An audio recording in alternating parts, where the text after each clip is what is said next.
Welcome to A Photographer's Life, the channel that takes you behind the curtain into the world of professional architectural photography. Join us now for an episode with some of America's premier architectural photographers. Today's broadcast comes from a recent Zoom meeting of the Association of Independent Architectural Photographers.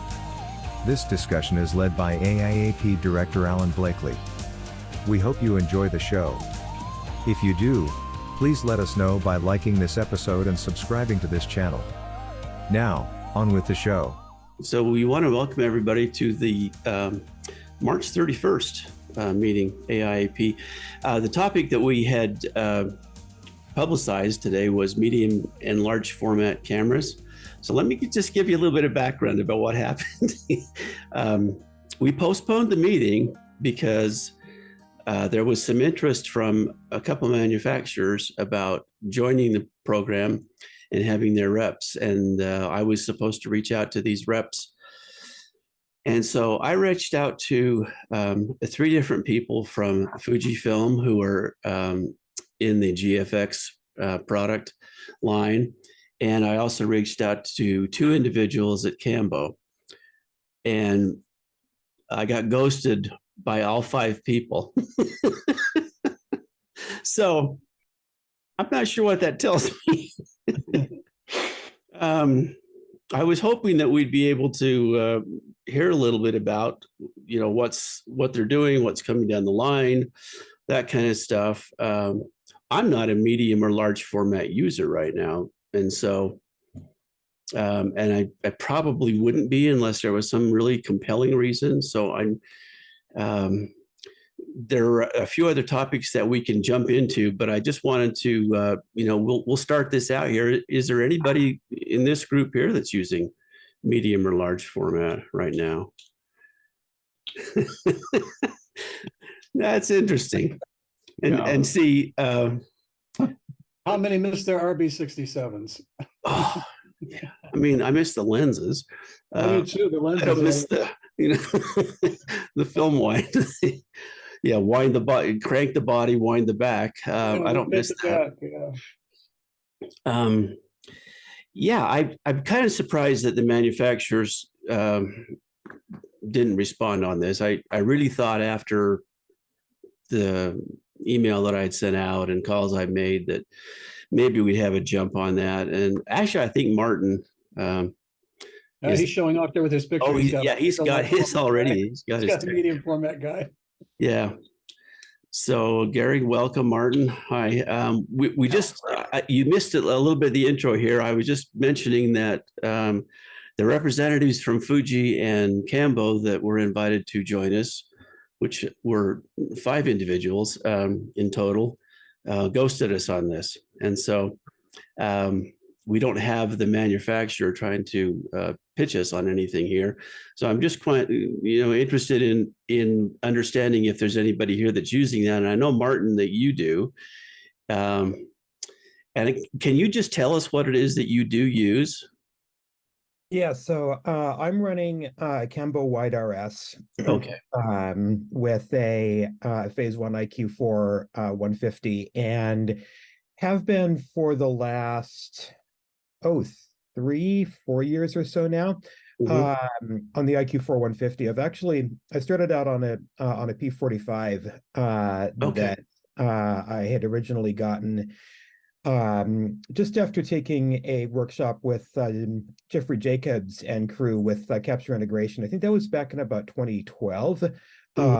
I could go look, but it's probably about that. And before that, I was actually shooting a lot of large format film. Largely on my own. So yeah. And I'm just curious: has that been an advantage to you in your clientele, in the market? Competitively. Why do you do that? I do that. I do that for several reasons. One is, I also run Canon gear with the tilt shifts and all that, but there's a particular look that you get with the tech cam lenses, and also the flexibility that you get on a tech cam platform that's actually very close to what you used to get, essentially combining all of the advantages of shooting large format on a field cam, as far as having all the movements, having movements that work the way that you think they should, and all of that, and also having the advantages of shooting all digital, not having to deal with film. And there are certainly a bunch of trade-offs with that, not the least of which is expense and portability and all of that. But on my current platform, I actually end up using both the Schneider lenses that I've got for the Cambo, and also adapted Canon optics where necessary. And that actually works surprisingly well. There's a number of cases, for instance, in dealing with people in short flash, and if I'm having to shoot a small space quickly and whatnot, where I end up moving on to the 35. But as far as for how things work for my clients, it's very rare for me to actually have somebody who asks for the resolution. I've had that happen, I think, twice in the last few years, but Really? you really need it. But what's been really great, as far as I'm concerned, is the dynamic range that you get with Phase's dual exposure setup. So I end up having do a lot less work, a lot less futzing around with things like HDR and all that, for dealing with situations where you have relatively wide dynamic range and you're not wanting to deal with flash, at least in the ways that you would be forced to on older gear. Now, of course, one still does for compositional reasons, but I'm based in Vancouver, and a lot of things that I end up photographing end up taking advantage of their views. And so you end up having a lot of big glass windows where having, enough dynamic range to actually get the job done mostly. I still manage to push it at times. But in a lot of cases, having that makes your life in post and also, in composition, a whole lot easier and a whole lot faster. And that's really that, and ease of handling are the two big things for me. I do end up selling the advantage of being able to crop into details on the images, and I have clients who make good use of that. That's less common than it used to be. And maybe I need to do a little bit of extra client education around that. But having that possibility to say in a photo of your background, be able to crop right in on that light fixture and not lose quality if you're doing things like a small portfolio detail, or even up to like an 8x10 or something for your trade show, not to mention Instagram. That is extra flexibility that works really well for clients, particularly when they're wanting to have the more formally composed things, but also be able to zoom in on those details for social media without necessarily doing that on location. So yeah, that's basically my two bets. All right. I appreciate that. David's here, and I know David has the Fuji set up, and David, I'm just curious what the advantages you're seeing with the Fuji system are. Yeah, as far as dynamic range and not have to bracket my exposures, the lens is excellent quality. I use the iPad Cam Ranger. So I haven't set up the new system to go wireless to my iPad from the Fuji. So that's one thing I got to set up. But as far as the quality, yeah, it's pretty impressive. And the people that do my retouching, they're impressed with the files from the Fuji, the 50 GFX 50. So far so good. And I know they're always improving it with the updates. The one issue that I talked to the rep when he came into Portland. This was a couple years ago. Was putting on a tilt shift lens with an adapter Right. on camera, and he wasn't. Through the conversation, we got to the point where he says that he wouldn't recommend that yet until that's been updated. So, yeah, evidently they've announced that they're going to produce 2 tilt shift lenses this year. A 30, is it 30? I believe was, and then there was a longer one. 30. Is that right, Jack? Yeah. Yeah, it's a 30, and I Okay. think a 110 Okay. is the other one. And I've been using my Canon tilt shift lenses with a GFX 100S Oh, okay. adapted, and they work perfectly. okay. They resolve the 100 megapixel files, 100 megabyte files easily, and and I've used Fuji for years for my personal work, and I just happen to like the glass and like the JPEGs that can come out of it for personal work. But so whenever I had a chance to switch over for architectural, I took the opportunity. So who makes the adapter that you use for that then? I was just looking in my notes to answer that question. And how long have you had that adapter? How many has it been? A couple years, 3 years, a year that you've had that adapter? I've had it for the last year. Okay, because that Jack, makes sense. Is there a crop factor that goes with that adapter? No, there is Put a not. 24 on and it's a 24? It's a 24.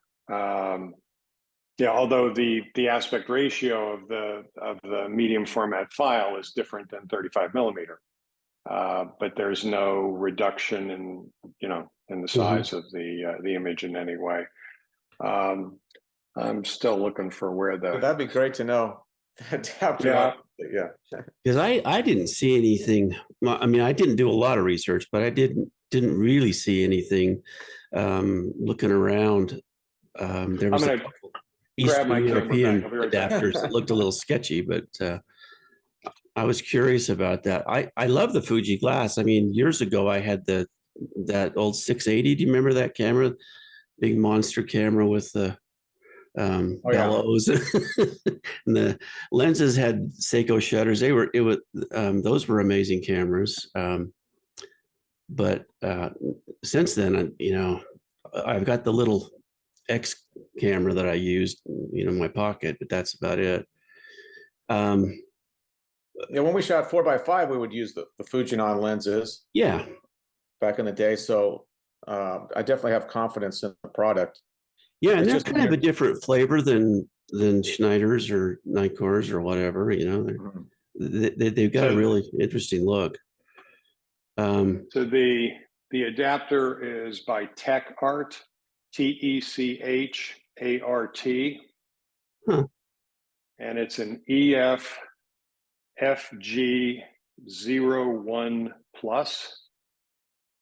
I've got it sitting on my 24 tilt shift, and it's a manual lens, so I don't care if it autofocuses. Right. I don't know if it does or not, but guess I could test it with another R lens. But no, it works great. There's no problem at all. Let me see if. Yeah, thanks for that information. Is there any? Yeah, there's no glass in here at all. Oh, so it's just just an adapter then. It's just an adapter. Wow. Yeah, just got all the pins on both sides. So yeah, works great. Any other lenses you're using adapting to that camera? All of the tilt shift lenses, so 17, 24, 45, and 90. I was curious about the 17, what that does for you. I don't use it that often. It does strange things no matter what camera you hang it on. So no, but it works. I've used it, and it works just fine. You just have to watch out you don't get too much distortion on the side. So the same way if it was on a Canon camera. And then I've got 3 Fuji lenses, 3 zooms Okay. that I use. And I've got an architectural shoot in Annapolis that I'm going to try. They're a brand new 20 to 35, I think it is. Yeah, that's Jack. That's what I was going to ask you. The new Zoom that they have. That's a 20 to 35, you said? Yeah, it's a 20 to 35, and because it's a 0.75 to get to the equivalent 35 millimeter, so it's like a 15 to a 24. Okay. And you know, I got that to see. I do landscape photography also, so having something in this range is perfect. Nice. But I thought I'd try it for architectural work because I've got to shoot a lot of photos in a short period of time. And a manual lens and the tilt shift, you know, just slows me down, which I don't mind in most cases, but I've got to get a lot done on this job in one day. I just noticed that this morning that there was a thing that came through that Fuji's dropped the price on the bodies for those cameras, or they're dropping them. I don't know what they were before. So like the 100 is $49.99 now, which puts it, you know, down in the range of the Canon and Nikon bodies. I don't know. Anybody ready to jump? Brad's shaking. I would if I could afford it. Toes in the water, but Jack, what about if you compare, say, shooting 4x5 to 35, the 4x5, the depth of field, the area that you have to carry and focus, obviously, and 35s, it's more liberal, so to speak, compared to now on the 2 1/4. Do you find that you have to stop down more on the Fuji in your landscaping and so on to get the depth of field that you want compared to 35 on your absolutely yeah, and for architectural work, I find myself, if I've got something close in the foreground and further away, I end up having to do, you know, 2 exposures and focus stack. Okay. You know, I'll just combine 2 images in Photoshop. But out of, you know, 28 images on the last job I did, I only had to do that once, maybe twice. You know, I got sufficient depth of field. But it is different. It absolutely is. You have, you know, I'll notice when I'm zooming in on my Cam Ranger that either it looks sharp up close or it looks sharp far away, and not always in both. I shoot at f8 almost all the time. Now, are you shooting for this one project that Justin and I work on, Justin Krug, who's also on the Zoom call, one client that we have, they want us to shoot at 100 ISO. Do you usually shoot at 100? I think the native on the GFX 100S is 160. That's right. And there's so little noise. And whatever noise is there, Topaz denoise gets rid of. So you know, I haven't had anybody say, you know, they don't like how clean the files are. Oh, I know. All right. And I can't think of why a client would say, I want it at ISO 100. You know, it's like, what difference does it make what ISO I shoot it at if I give you a file you can't find any noise in? You can always go back and edit the metadata. Oh, okay. That's true. Shoot it wherever you want. Right. I would never do that, of course, but. Oh, no. And we didn't hear you say that. Yeah. Interesting. Anything else we want to talk about with regard to these? I was curious, with your Fuji lenses, do they come with software for lens correction since they're not tilt shift? I mean, that's one of the really interesting things. All of the corrections are done in body. So they come out perfectly corrected with the Fuji lenses. That's one of the reasons why I'll be interested in the tilt shift lens when it comes out. It'll probably be $10,000 or something ridiculous, but No, they come out completely corrected, and you don't, when I import them into Lightroom, it's done. Obviously when I'm shooting with the Canon lens, that's not the case. And, I have to do a manual distortion correction for that. But no, everything comes out square. As long as I'm level, it's square. Mm-hmm. And I've seen one YouTuber he's gone in and turned off the correction to see what it looks like, without the correction, so the camera's doing it for you. And it's just magic. Yeah. Just an interjection here as far as lens correction goes. I know that there are some native things, and I know this happens on drones a lot, but I was speaking to a fellow who's not really a photographer, he's more of an optician, but he said that that a lot of these cameras, if you shoot in the JPEG plus RAW mode, that it will embed the correction, whereas if you shoot just in RAW, that you miss that correction. And so I have noticed that I do have cameras, and especially my drone, that if I shoot in that mode, if I shoot in JPEG plus RAW and then pull it into Lightroom, that it is corrected. Whereas with RAW, I was really wrestling with trying to find a correction for it in Lightroom. So I don't know if that holds true on very many or which one specifically, but it was kind of an interesting discovery for me this last couple of weeks. So just thought I'd pass that up. I know with the Fuji, it corrects it in both the RAW and the JPEG. But you have to do some magic to shut it off.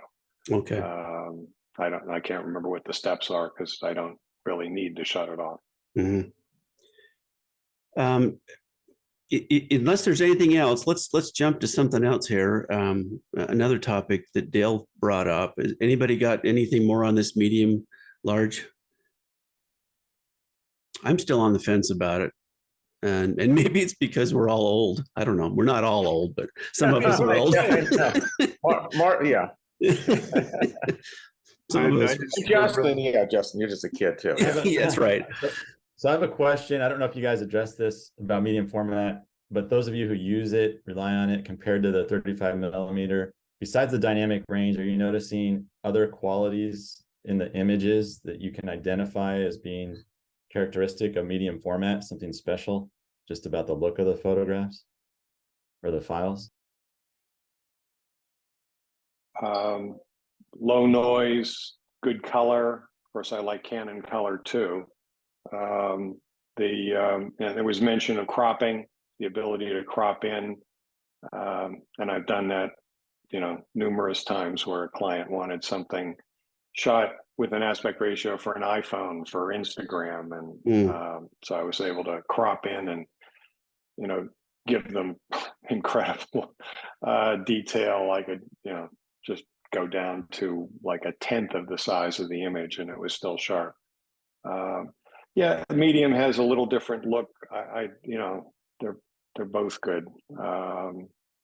For me, as I said, I like the colors. I like the way the Fuji X-T3 does things. It's the same with the medium format.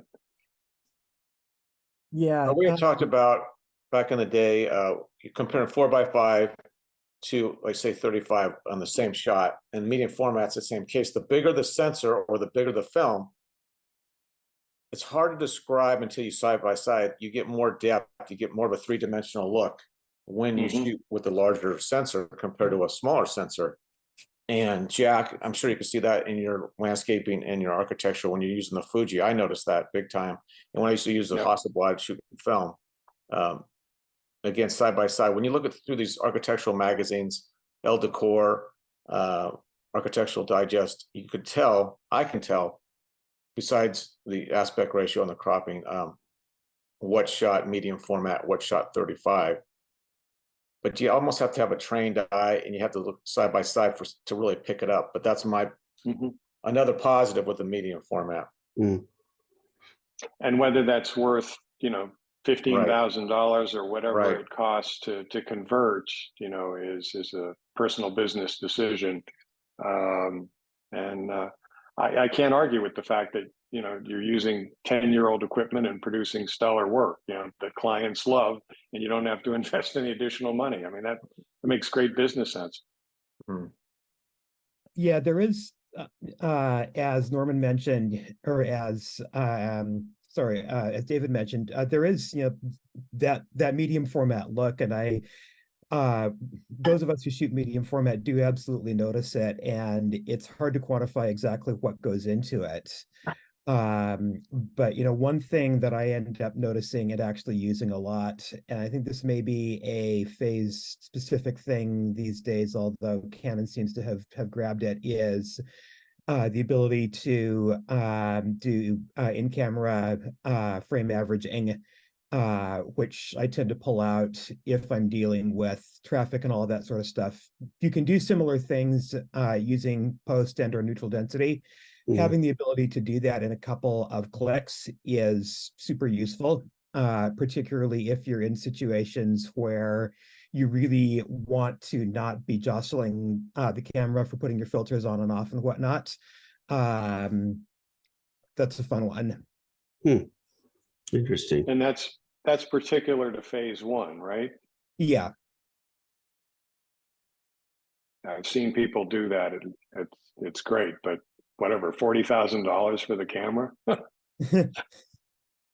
Yeah, one of the things that that's actually worth noting is if you're looking at going to phase in particular, and I'm not sure whether Fuji works the same way, but work with a good dealer, because you end up they have a good certified pre-owned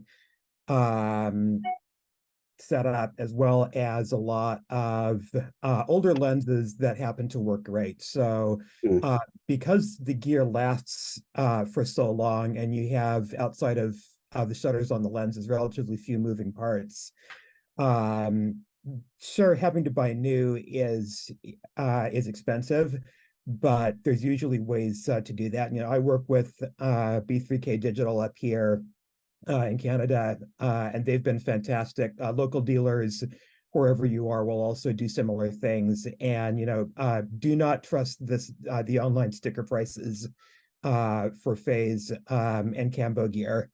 There's ways to get in for less. I did, and I think most other people who do it have as well. Good to know. Thanks, Martin. I appreciate that.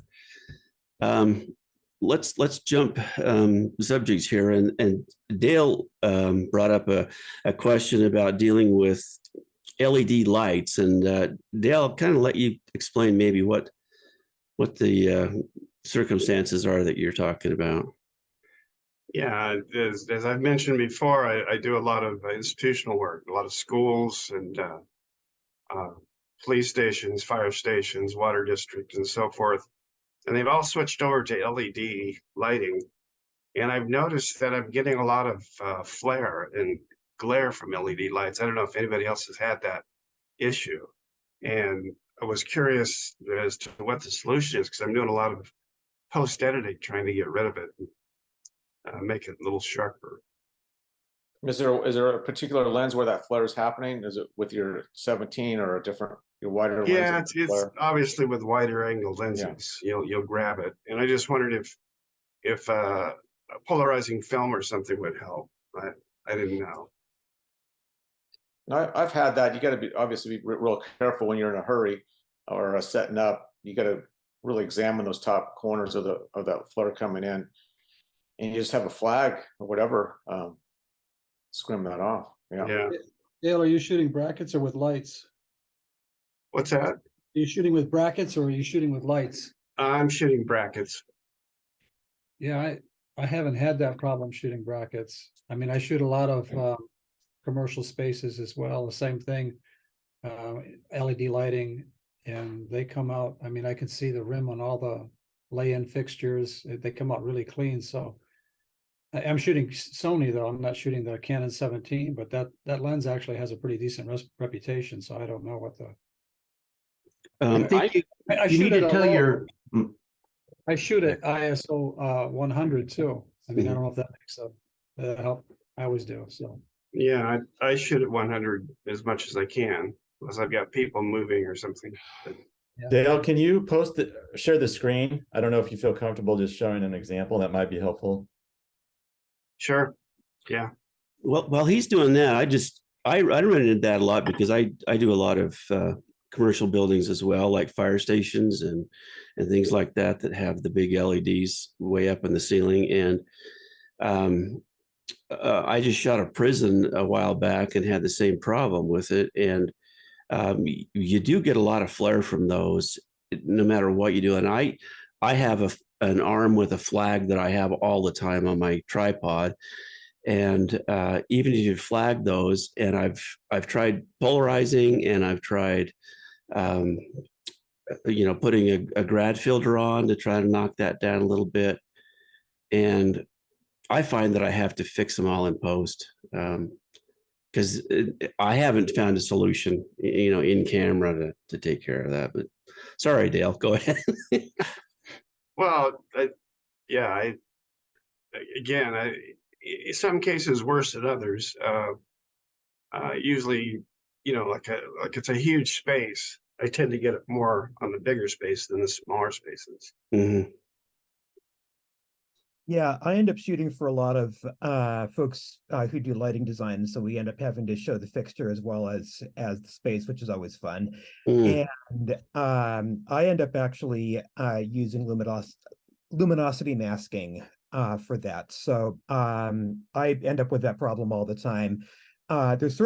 There's two issues that I run into a lot. One of them is, of course, having flare, and that's flags, scrims, compendium shades, that sort of stuff can take care of mostly. But also there's the flare that you have on the light itself, and arguably shooting at a lower aperture and a shorter exposure can in some cases knock that down. I've found, since I'm already, at Fade on the medium format gear, that doesn't really do it for me. But I've got folks who do work in 35 who will explicitly shoot a bracket at a wider aperture to take care of that. But I usually find that if I do a bracket where I'm properly exposing the lit part of the fixture and then use that as a luminosity mask, then that will tend to preserve the light that's coming out of the fixture and make doing the rest of your post for that way easier. Thanks. Good tip on that. One of the things too, I found that there's different fixtures have kind of a different luminosity range. That's where that flare occurs. It's not always a highlight. Sometimes it's a mid-range flare, and so it varies from fixture to fixture. And thankfully, that there's not such variety in LEDs as there used to be, but it's still kind of an issue. Any other thoughts Alan, on that?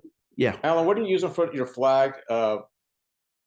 Your flag over your lens. Is I have a piece of black foam core. It's got your logo. It's got your logo on it. Yeah. No, it's just black. It's got gaffer tape on it occasionally if it gets crunched by TSA.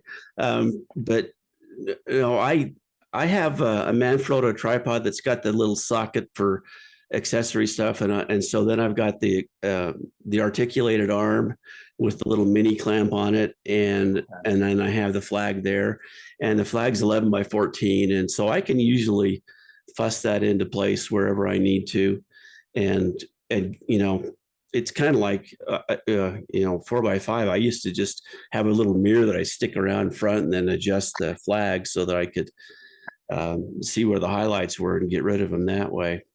And that tends to work pretty well.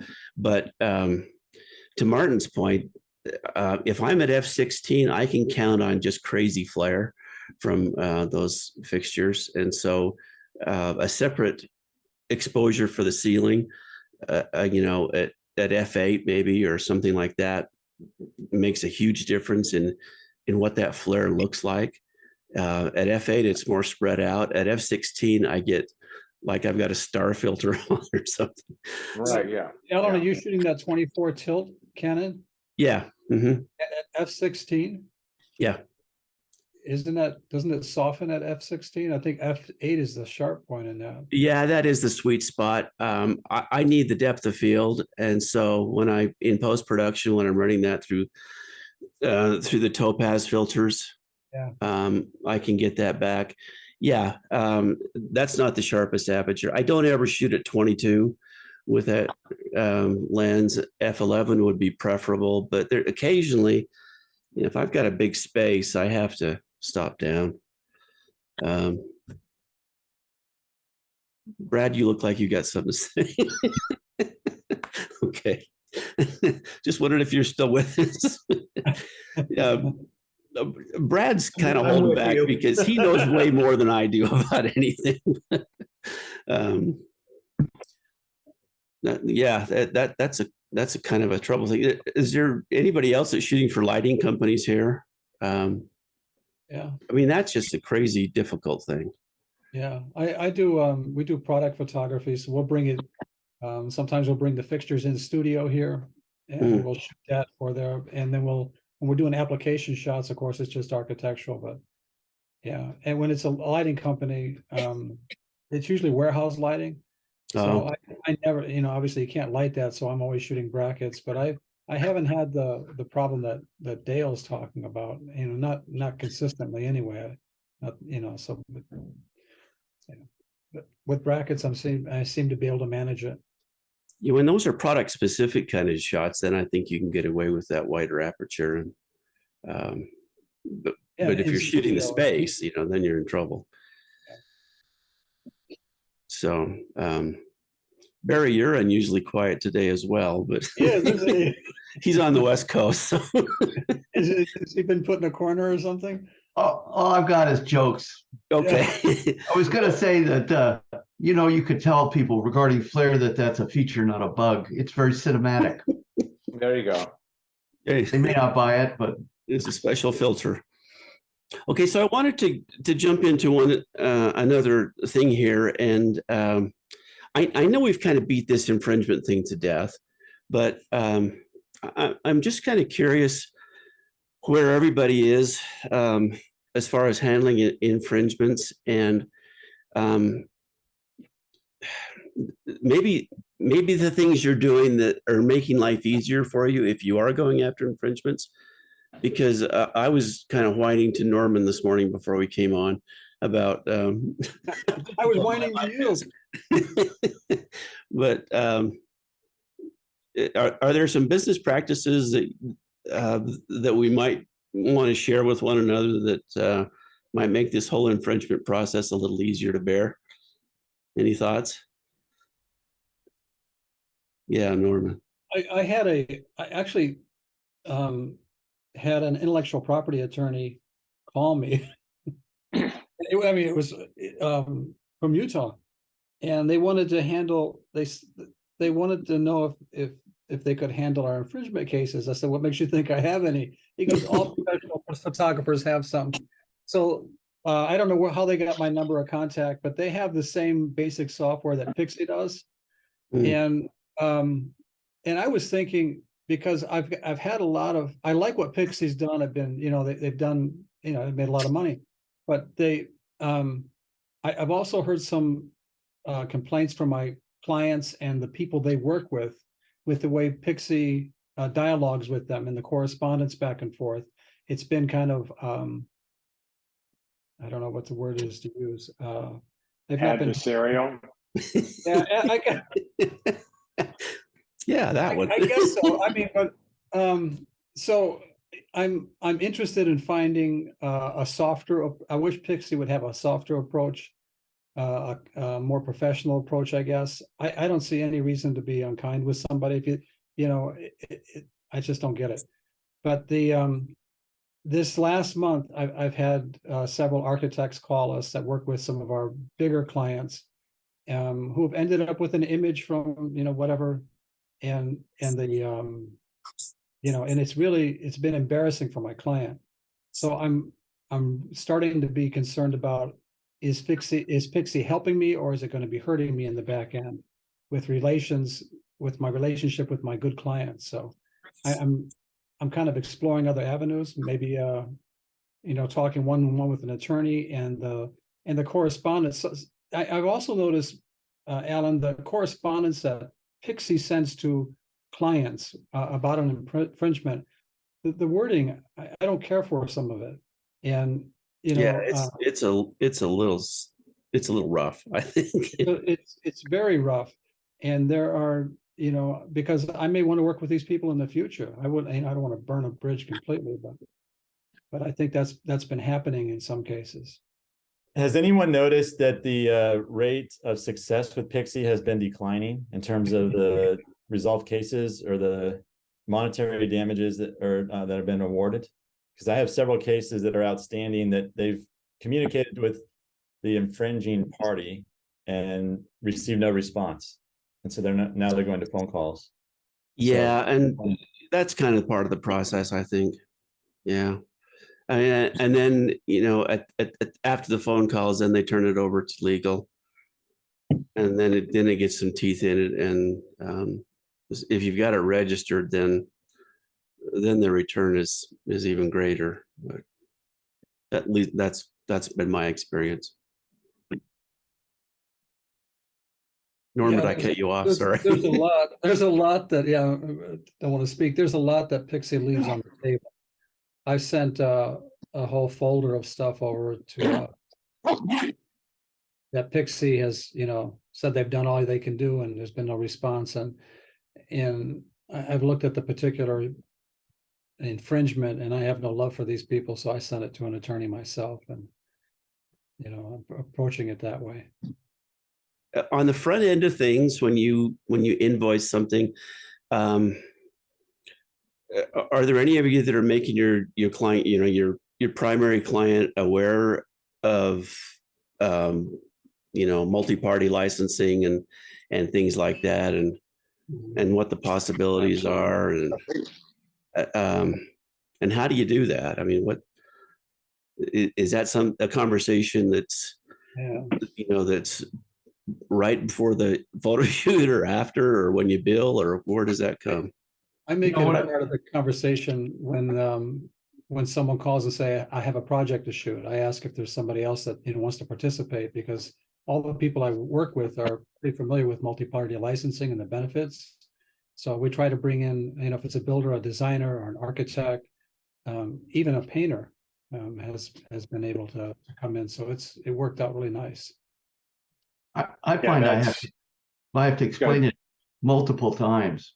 Do it verbally a couple times. I have two kind of template that I send as an email.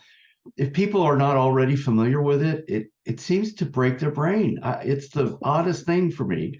And I keep stressing, save money. You save money. You pay less. You pay lots less if you do this up front. And it's astonishing to me how difficult it is to get that across to people. So, but the trick is, of course, you don't want people to feel stupid, because then they won't hire you. So it's a matter of just gently going at it again from different directions. That's been my strategy. And as soon as I get the request for a job, the next question is, who might also be interested in licensing these photos? Oh, okay. And my terms and conditions say this license is not transferable. Any usage by a party other than client must be by a separate license with Jack Zigan Photography. And it's, no, you can't give this away. Yeah. And that seems to work. Except some people pass it on anyway, and that's what Pixie comes in.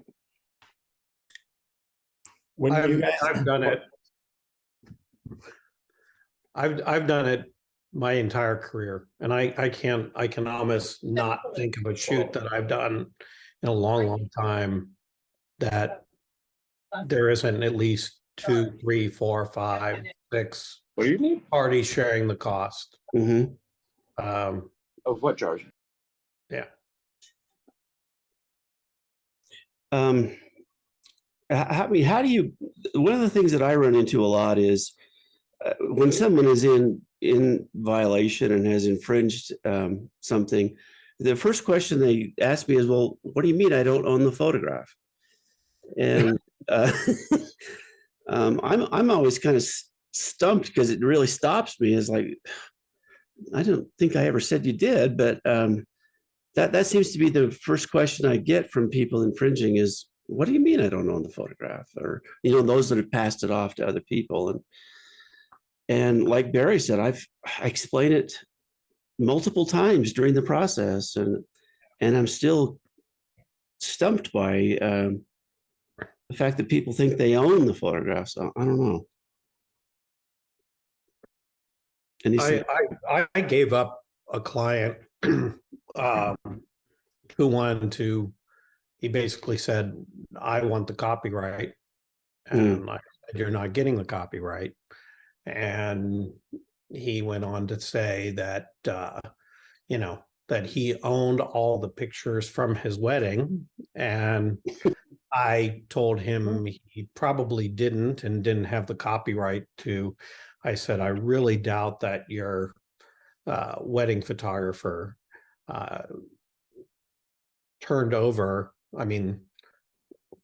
and turned over the copyright to you for your wedding." And I think it was very simple that his attorneys told him he should acquire the copyright. And I simply said that wasn't going to happen. And I said, "You've got all the rights to use the images however you want. Why do you need the copyright?" And he said, "Because I want it." And okay. Well, what I run into, and I probably said this before, some of you know I teach business practices, and I use Facebook as a great research tool to see what pain points there are, particularly for emerging photographers. And the word buyout comes out all the time, and I'm always explaining that buyout is, for one thing, not a legal term of art. And when that word gets used, photographers hear copyright transfer.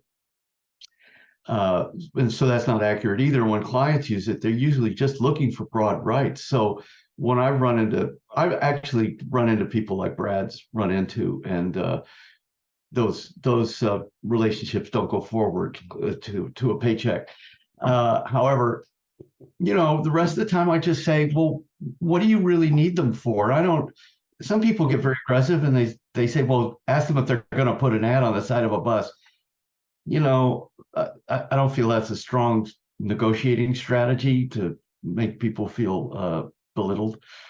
So I just say, what do you think you're going to use it for? And then I just stick all that in the contract or the proposal. I never use the word buyout or copyright transfer. If people really keep pushing on that word copyright transfer, I say, well, that requires an actual signature to transfer the copyright. And I say, I just put in the broad usage. And I had one client come back to me and say, oh, this is great. This is somebody who'd asked for buyout and copyright transfer both. And she said, oh, this is great. And we understand we can't license this to any third parties. So I thought, wow, I did good this time, But that's just, it's a misunderstanding. I think it's not just young people on the copy left, who think everybody should own everything or nobody should own anything, as the case may be. So anyway, that's been my sort of strategy, such as it is. And that's what I suggest to people. And it seems to work most of the time, but you are always going to get people that just don't get it. And they're aggressive, and their attorneys are not IP attorneys. They don't understand either. So that's great advice. I've never taken that tack before, but do any of you actually transfer copyright? Does that ever happen? There's not enough money. I did it once. I have ethics. I had an architect client that had worked for Disney for 15 years, and they designed the Marvel studios, not for shooting movies, but for post. So there were these buildings on the Disney lot, and the movie business, you're almost always gonna be work for hire anyway. And Disney has a particular reputation for being the most brutal corporate environment. It's always been that way. So after 15 years, they've finally been allowed to bring in a photographer to shoot these post studios. And I had to sign away my copyright before I was allowed to bid on the job. Oh, wow. Which I did. Yeah. But I knew it was going to be work for hire because that's the way it is. We were at least going to be able to use the photos, but for marketing purposes, although there was nothing in there for me to show. But I got the job and Disney was happy. And then they asked me to come back and they said, "What's your price?" And I gave them a pretty decent price. And they said, no, that's too much money. So I never got that job. Disney. That's Disney. Squeeze every penny. You're taking it. I've done it once. I will say I don't sell my copyright. I'm very definitive about not selling my copyright. The only time I sold my copyright is I do all of the airport lounges for American Express. And American Express wanted the copyright, and they are paying handsomely for the copyright. Yeah, I've got a client who's also airport related, and they're a security company, and it's just part of the deal. And they do pay for it. So my fee is considerably greater than it normally would be, and to me that's okay. And I wouldn't really I don't know that there'd be anybody that would have use for those images besides the company that's paying me. So there are those rare occasions that happens. I mean, that's my situation with Amex is there's nobody who would want to use them other than Amex. They're paying me handsomely for that right. And they're also not restricting me, that I can have the images on my website in my portfolio. So it's I suppose it's a win-win, but it is my one exception. Yeah. Well, that's key, isn't it? I mean, I think a lot of people don't understand that you can license, you can sign away your copyright, but you can still put a clause in a contract that says I can use them for myself promotion and so forth. And yeah, I made that mistake one time. It was this cover band, this Beatles cover band in Chicago, and we went to see them. They were really good. My kids loved them, so Mary Beth and we brought them to the studio, did a nice photo shoot for them to help them out. Met Louise Harrison. It was all fun. So I felt, they were like busted, had nothing. And I gave them a license to go ahead and use the images any way they want.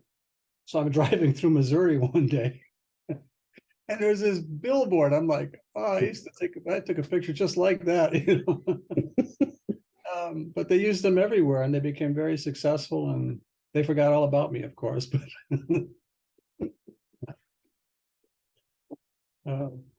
it's an interesting dilemma.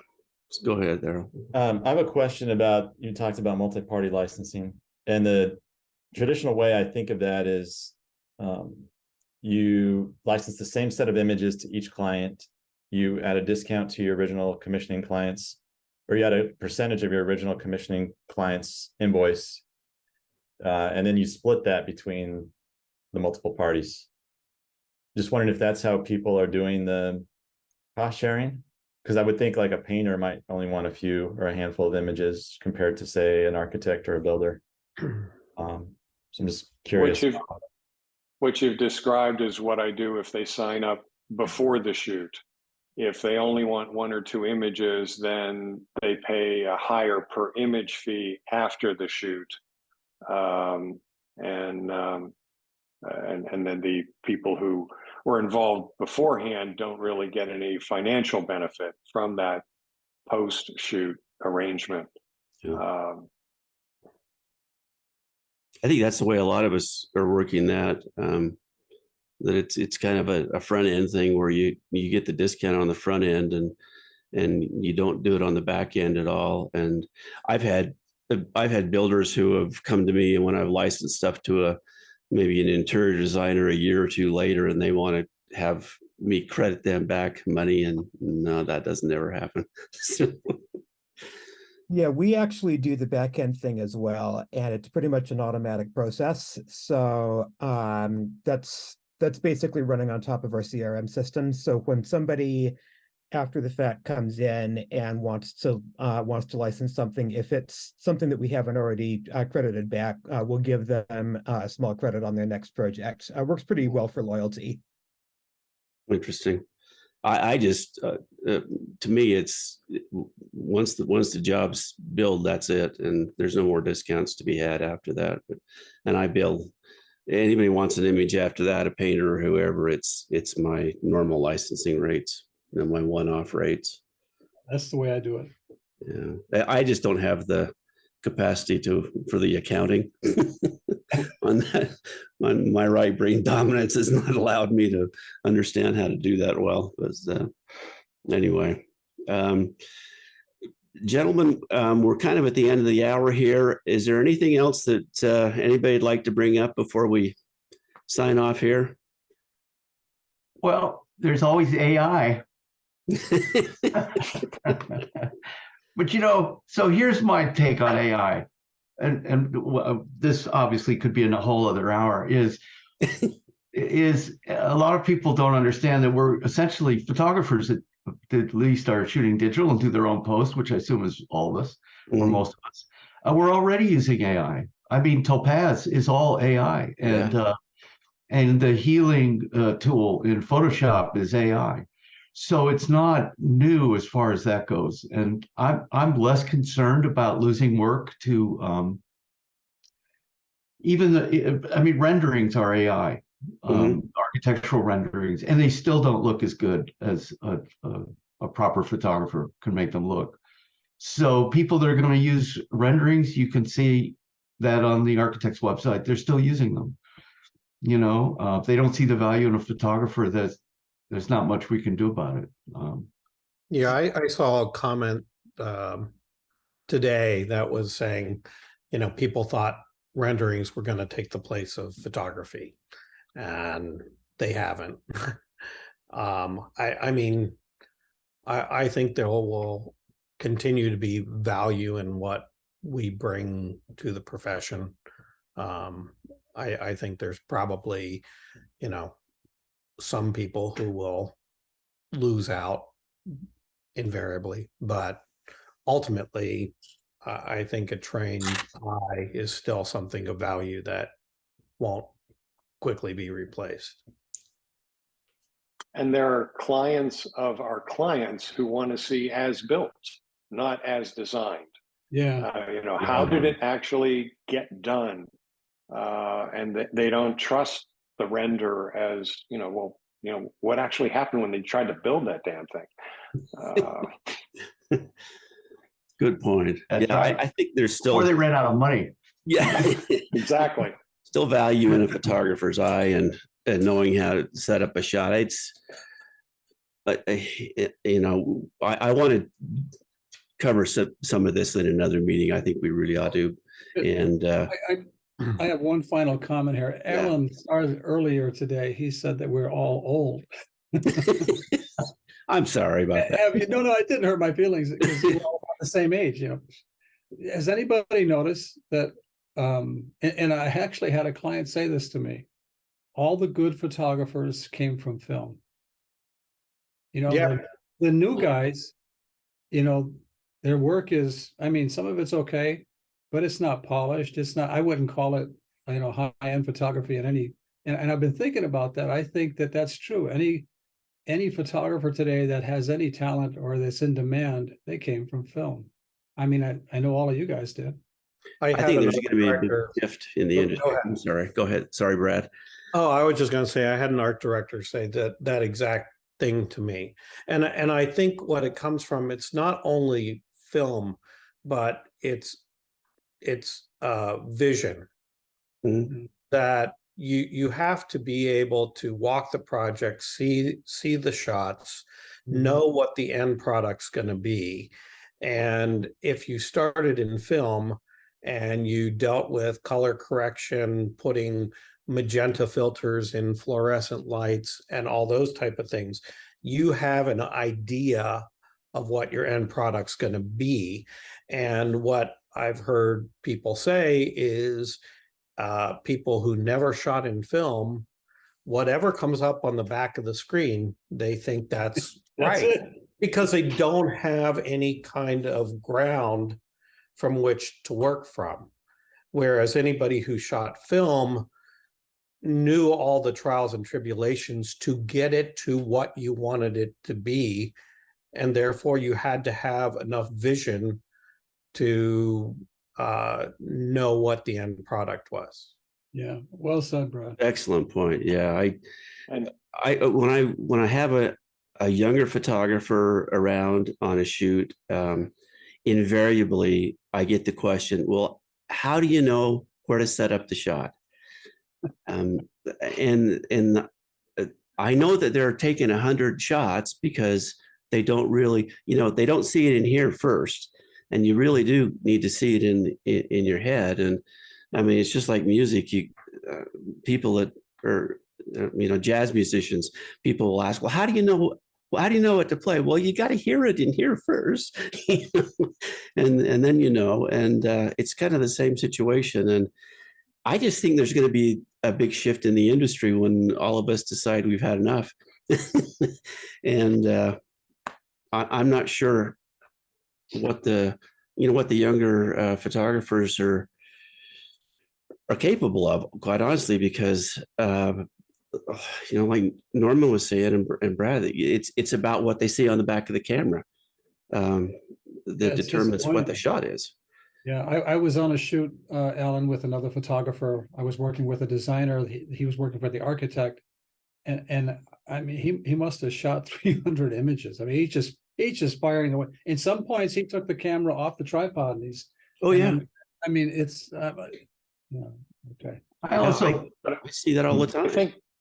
I think to Brad's point, it's a vision thing, because Yeah. I've seen younger photographers who know what the final photograph is going to look like, and they take the shots digitally to make sure they have all the components they need to put it together in post, and their age isn't as important as the ability to visualize that final product. Yeah, they don't make have sure any you have all the compositions. pieces. Yeah, their compositional skills are hard to come by. I also wonder if it's not also a lack of interest in the history of the trade. I think that some people think that architectural photography sort of stopped in 1960 as becoming really interesting. They're not aware of Ezra Stoller, for instance, or I mean, any contemporary photographers as well, and that they're just not looking at photos. I mean, the way I learned to take photos was by looking at photos. Yeah. I write also. The way I learned to write was by reading. It's not that complicated. There you go. And you tell people there are actually books about architectural photography. Norman McGrath, and now there's several more, and so forth. I mean, but more than that, just looking at magazines, and there are fewer magazines. And sometimes what you see on a screen is not going to convey the quality that you need that's in print. I got a copy of that. Yeah. Norman. I think most of us have that kind of stuff in our libraries. Yeah. I think you're right on there, because I don't see too many people that are coming into the business who have the vocabulary of architectural photography that comes from seeing stuff like we're showing here, that even know who these photographers are. There's a good documentary on Julius Schumann too. Yeah. If you want. Well, and the thing about Julius, who I met, he was a lovely guy, and I'm only going to say this now because he's dead and this is getting recorded, is, you know, his work stopped innovating around 1960. And so I think some people look at that and they think about that Stall house, the famous picture with the two women sitting in a glass house overlooking, that's it. That's the standard. And there were people doing Ezra Stoller or a guy in LA, Marvin Rand, or Marvin Rand, who were just at the same generation or a little after, who continued to innovate, not for the sake of innovating, but because the tools got better and the art direction got better, and the in publication terms, that they were looking for more interesting photos. Yeah. And, you know, I mean, Julius did nice work. There's no question about that, but he kind of stopped at a certain point. And I mean, I know that he shot film all the way through the end, even when he was in his 90s and his career kind of came back. He had an assistant that would lug around his 4x5. So I was with a photographer who decided to tweak him and mention digital, and I thought we're going to cause a heart attack. We're going to finally kill this guy, and he couldn't handle it. So I'm sorry. No, Barry, I'm gossiping now. I agree with you entirely. I couldn't agree with you more. And even going back full circle to the beginning of our conversation, I mean, I shot large format for 17 years and then went to medium format and shot medium format because I didn't think 35 millimeter was where it needed to be. And then when 35 millimeter was where I felt it needed to be and was a jumping off point, that's when I gave up my medium format. And in all truthfulness, it gets also back to vision. When I was shooting 4x5 or even early medium format, we weren't shooting architecture with people in those spaces. Yeah. And now that has evolved. And I just know the things I can do with 35 millimeter and people in spaces that, quite frankly, became quite far too difficult to do with medium format. So, you know, when I'm sitting there and I'm seeing Iwan Bond and Fernando Gaera, Emma Peters, all shooting 35 millimeter digital, I just couldn't see the reason to continue to carry around $70,000 worth of medium format gear. You know, also along those lines, what I think, and also just to digress, the one thing that Julius did do that was radical was put people in the photographs. Not, I think, in the way that we often do it. They were very posed, so forth, but that's irrelevant. The thing that I've noticed also is that landscape architects really like having people much more than regular architects for doing interiors. I mean, they kind of expect it for the scale. And I'm not sure that how many emerging photographers are hip to that, that's a kind of a requirement for that kind of work, at least on the part of the landscape architects. So it's just a matter of understanding the culture as much as looking at images out there, you know. Appreciate all those comments. That yeah, really important insights, and I thank you for that. I know that the listeners on this podcast, once it gets on the podcast platforms, are going to really appreciate that. Some will disagree heartily, but well, they can find me and complain directly. I still have some Astia in the refrigerator, just so you know. Yeah. Well, thanks to everyone. This has been a great discussion. We'll do this again next month. I hope you're all busy. The ones I've talked with individually, it sounds like you are. And the market's still great. I'm glad that our industry's not been killed by the changes in the economy, and wish you all the best this spring. Hope you all survive. And we'll talk again next month. Thanks to everyone. Okay, Take thanks, care. Alan. Thank you. See you. Thanks. This has been another episode of A Photographer's Life. If you've enjoyed this program, Please let us know by liking this episode and subscribing to this channel. A Photographer's Life is brought to you by the Association of Independent Architectural Photographers. This episode is copyrighted, and may not be used in full or in part, without the written permission of the AIAP. Please join us again soon for another inside look at the world of professional architectural photography.